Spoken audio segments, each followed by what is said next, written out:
Депутат Республиканской народной партии от города Эскишехир Утку Чакырозер напомнил, что с момента заявления министра иностранных дел о том, что в Восточный Туркестан будет направлена комиссия для расследования обстановки с правами человека, прошло 6 месяцев.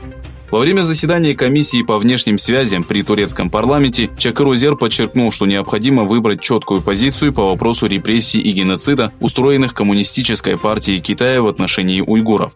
Депутат предложил составить подробный отчет о правонарушениях Китая в уйгурском регионе и ознакомить весь мир с реальной ситуацией.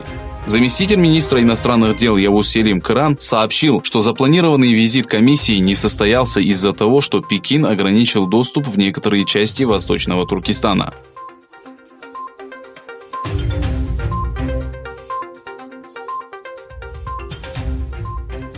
16 января информационный центр Восточного Туркестана посетили известный уйгурский журналист и диктор уйгурского отдела государственной телерадиокомпании Турции Миркамил Кашгарлы, а также основатель и ведущий новостного канала Пидаи Ахмеджан Пидаи.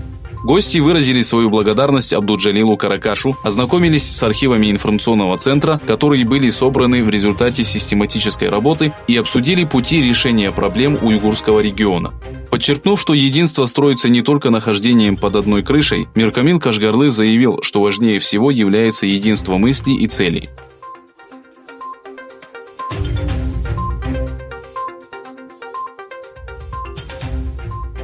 Несмотря на 6% рост после начала торговой войны, наблюдается заметный спад китайской экономики за последние 30 лет. Согласно заявлению Национального бюро статистики, ожидается принятие ряда законов для предотвращения дальнейшего спада.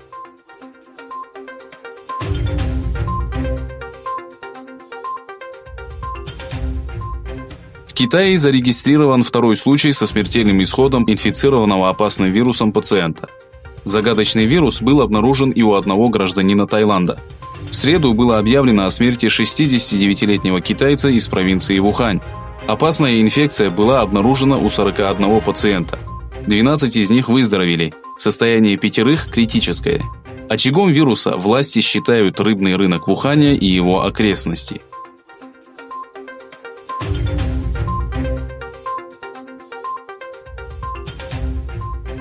В 2019 году население Германии, составлявшее 83 миллиона, выросло на 200 тысяч человек из-за потока иммигрантов.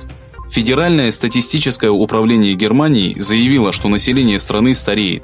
Несмотря на рост, с 1972 года в стране происходит больше смертей. По оценкам статистического управления, в прошлом году в Германии родилось от 770 до 790 тысяч детей и было зафиксировано 940 тысяч смертей.